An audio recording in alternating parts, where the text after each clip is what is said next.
How you doing? It's Sandesh here, and I made to do a video on Fox Business, and it's about Kamala Harris, and it's about a claim by RFK Jr.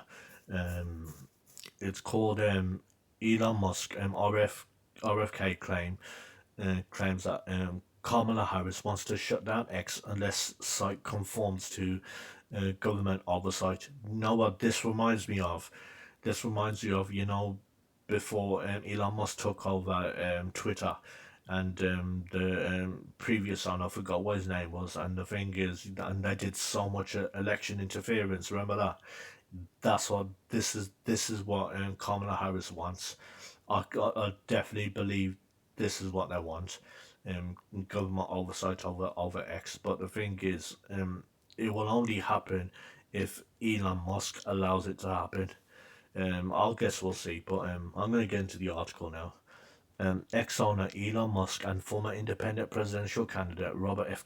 Kennedy Jr. claimed on social media. Oh, I didn't realize Elon Musk also said this as well, but that Vice President Kamala Harris would want to shut down X if it can't be made to conform to government oversight. I don't know how the hell you're going to shut down X. I don't know how they're gonna even be able to capable of shutting down X. First, you're gonna be able to prove that whatever they're doing is illegal.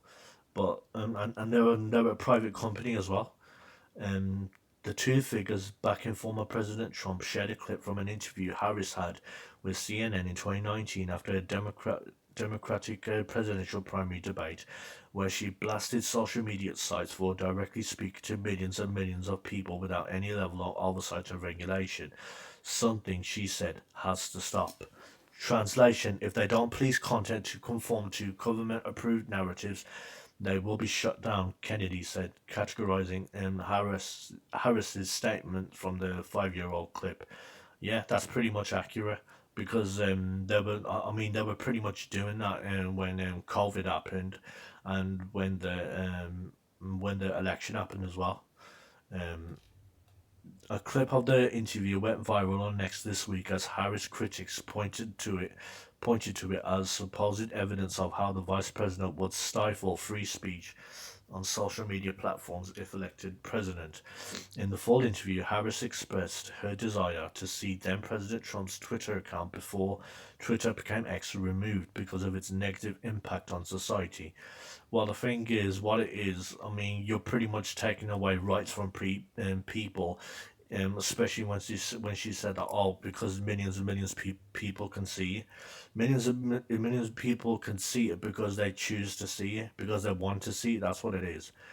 Um, and also for it not to be on for people not to be able to not see Twitter or X.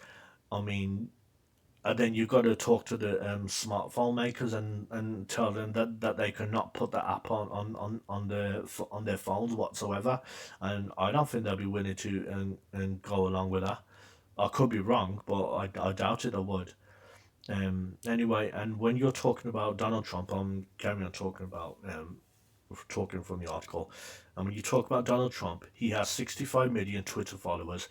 He has proved himself to be willing to obstruct justice, just as Bob Mueller. You could look at the manifesto from the shooter in the El Paso to know that what Donald Trump says on Twitter impacts people's perceptions about what they should and should not do, she said. She's pretty much saying that Donald Trump impacts people's thinking in a negative way when really the fact is she's the one that does that. Harris then declared that Trump's account should be taken out because he had violated the site's terms of service. That was before, because obviously this was back in 2019. She also spoke about the need for the government to regulate the platform so that speech like Trump's or that of other figures, um, or of other popular figures, excuse me, can't become a bad influence on millions of users.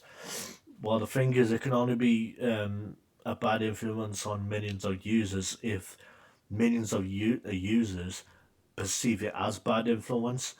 I mean, you don't have the right to regulate a platform, and also regulate what people could think and see or do. Even though that they pretty much took away people's rights for since the 80s, but she also spoke about the need for the government to regulate the platform so that speech like Trump's or um, oh, I've already talked about that bit, sorry. And the bottom line is that you can't say that you have one rule for Facebook and you have a different rule for Twitter. Well, the thing is, Facebook and Twitter at the time when Twitter was under different ownership, they were pretty much the same when it came to election interference and also censorship. They were no different from one another. The same rule has to apply, which is that there has to be a responsibility that is placed on these social media sites to understand their power, Harris said. She added that they are speaking to millions of people without any level of oversight or regulation, and that has to stop. Well, the thing is, she's even though she's a public speaker, she's clearly not a positive public speaker. She's clearly not an effective speaker. I mean, I mean, she pretty much lies. And also, when COVID happened and it was about the vaccine, and she was asked that oh, if it happened, if Trump was still president and the vaccine came out, she wouldn't take it. She would only take it if Biden won. It's like this is the bullshit. This is the level of bullshit that she is. I don't I don't know why there were still people that still want to vote for her. I don't understand it. She is your enemy. Incorrectly claiming she was speaking about Musk, as the short clip did not indicate who she was referring to. Kennedy called out Harris on X for the statements, accusing her of wanting to stifle free speech online if it doesn't conform to government-approved narratives. In his X post, he asked, "Can someone please explain to her that freedom of speech is a right, not a privilege?" Exactly. And Musk shared Kennedy's post early Tuesday morning, along with his own comment that the Democratic Party wants to destroy free speech. He wrote, "This is what she actually believes. Free speech is the bedrock of democracy, and the Democratic Party, Kamala, is just a puppet wants to destroy it. That's what she wants to do." Both the Harris campaign and the DNC declined to comment. Of course, they declined to comment. I mean, um, I mean, she pretty much doesn't do that many um, speeches, and even when she does, I mean, there's like, I mean, she's just an absolute mess. Um, apparently there was like a theory that she could be drunk, and half the time she could be drunk, and it wouldn't surprise me, especially with the amount that she laughs. It's like, yeah, it actually does make sense that that she does fit the behavior of a drunken idiot. Anyway, thanks for watching this video, and I'll see you soon.